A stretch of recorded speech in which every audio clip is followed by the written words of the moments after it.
जिम्मेदार सिर्फ ईरान। दोस्तों आपको बताना चाहूंगा जो कुछ भी इजराइल के ऊपर हो रहा है, वैसे तो इजराइल के ऊपर 1% हमले हो रहे हैं जो ज़मीन को मिसाइलें टच कर रही हैं जिसमें नुकसान हो रहा है।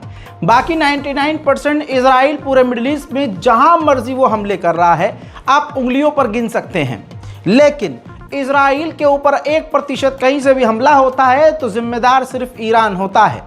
हजरात, जिस तरह से यह्या सिनवार को इजराइल ने गज़ा के अंदर कत्ल किया, उनको भी मारकर इजराइल ने कहा कि इनके कत्ल का जिम्मेदार ईरान है।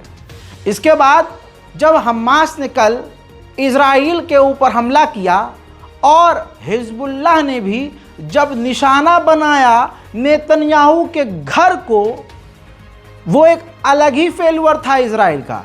तो नेतन्याहू का पहली बात तो घर डैमेज हुआ है। तस्वीर दिखाते हैं हम आपको, ये देखिए, ये नेतन्याहू का घर है जहां उनका परिवार रहता था। लेकिन अच्छे से पता था कि हमारे एयर डिफेंस सिस्टम ठीक से काम नहीं कर रहे हैं, पूरी दुर्गति हुई है, इजराइल सेफ नहीं है। तो भाई साहब वो तो 24/7 जो नेतन्याहू है वो बिल के अंदर है, वीडियो बनाने के लिए बाहर आता है, फिर वापस अंदर बिल में चला जाता है। अब नेतन्याहू ने कहा कि जो हमारे घर पर हमला हुआ है इसका भी जिम्मेदार ईरान है।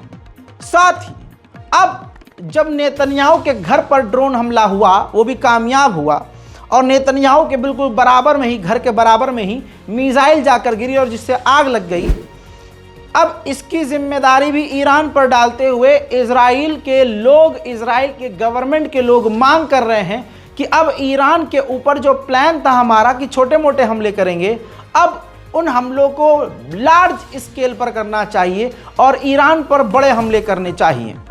वहीं अगली बड़ी खबर आ रही है कि इस तरह से पर्चे यह्या सिनवार की लाश के साथ अरबी लैंग्वेज में लिख के इजराइल गाज़ा के इलाकों में गिरा रहा है और उस पर वार्निंग और चेतावनी है कि गाज़ा के अंदर अब हमास रूल नहीं करता है, लिहाजा हथियार डाल दो और जैसा हम चाहते हैं आप वैसा करो। ठीक इसी तरह से इजराइल के पार्लियामेंट के जो स्पीकर हैं उन्होंने कहा कि ईरान ने बहुत बड़ी गलती की है नेतन्याहू के घर को निशाना बना के। मेरे दोस्तों, अमेरिका के डिफेंस मिनिस्टर ने इजराइल के डिफेंस मिनिस्टर से फ़ोन पर बात करके कहा है कि हमें बड़ी राहत मिली ये जानकर कि नेतन्याहू सेफ हैं।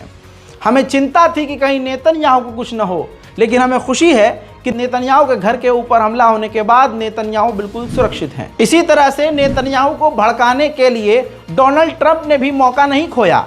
ट्रंप ने नेतन्याहू को फ़ोन किया और कहा कि मैं खुद शॉक हूँ ये जानकर कि ईरान ने तुम्हें मारने की कोशिश की जनाब, तुम्हें।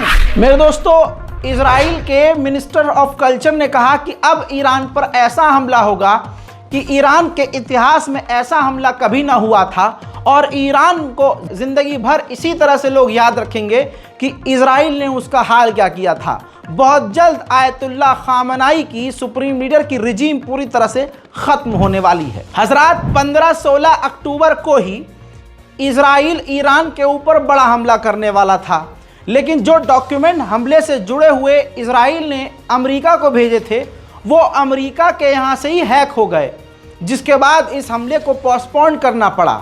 है ना बड़ी खबर।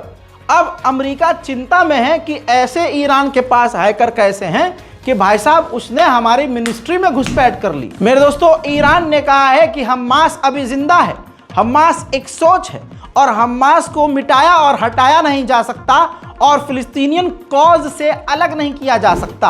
उधर तुर्की के विदेश मंत्री ने कहा है कि इजराइल ईरान को जबरदस्ती उकसाकर मजबूर कर रहा है कि ईरान कोई बड़ा कदम उठाए। उधर ईरान का कहना यह भी है कि पूरे इलाके में खतरनाक जंग फैल सकती है बड़े लेवल पर। हालात खराब हैं, लेकिन हम पीस की तरफ हैं, शांति की तरफ हैं, हम जंग नहीं चाहते हैं, लेकिन फिर भी हम हर तरह से हर सिचुएशन के लिए तैयार हैं। वहीं तुर्की के अंदर हमास की डेलीगेशन ने ईरान के विदेश मंत्री से मुलाकात की है। दोनों के बीच बात क्या हुई है अभी वो आम जनता के बीच नहीं आई है। वहीं आपको बता दूं कि इजराइल को यह्या सिनवार को कत्ल करने के बाद अब ये डर सता रहा है कि बदला लेने के लिए हमास इजरायली कैदियों को कत्ल न कर दे।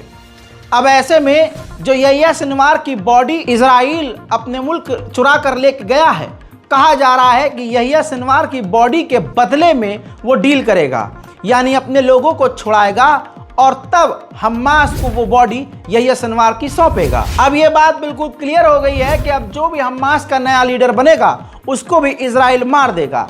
ऐसे में खबर ये आ रही है कि हमास अब जिसे अपना लीडर चुनेगा वो गाजा के बाहर का होगा, किसी दूसरे मुल्क में रह रहा होगा और वहीं से वो कंट्रोल हमास को करेगा। लेकिन ये बात भी क्लियर आ रही है कि अब जो हमास का लीडर होगा उसका नाम पब्लिकली अनाउंस नहीं किया जाएगा। पहला कोई ऐसा देश निकलकर मुस्लिम देश आया है, मलेशिया, जिसने यहिया सिनवार की मौत का विरोध किया है और मलेशिया के प्रधानमंत्री ने कहा है कि इजराइल को रोकना चाहिए। अंतर्राष्ट्रीय इन तमाम संगठनों को और इंटरनेशनल कम्युनिटी को मिलकर इजराइल के आतंक को रोकना चाहिए और जिस तरह से यहिया सिनवार को मारा गया है वो गलत है। उधर में दोस्तों यूरोपीय यूनियन के फॉरेन पॉलिसी के चीफ ने कहा है कि यहिया सिनवार की मौत के बाद अब चांस बढ़ चुका है कि अब डील कुछ हो जाएगी। वहीं इजराइल ने एक और वीडियो सिनवार से जुड़ा जारी किया है, जिसके अंदर जिस बिल्डिंग के अंदर यहिया सिनवार थे उस बिल्डिंग को कैप्चर किया है और वीडियो के अंदर यहिया सिनवार बिल्डिंग के अंदर मूवमेंट करते हुए नजर आ रहे हैं। लौट रहा हूं फिर से थोड़ी ही देर में और भी बड़ी जानकारियों के साथ। शेयर कीजिए इस रिपोर्ट को, तब तक के लिए जय हिंद।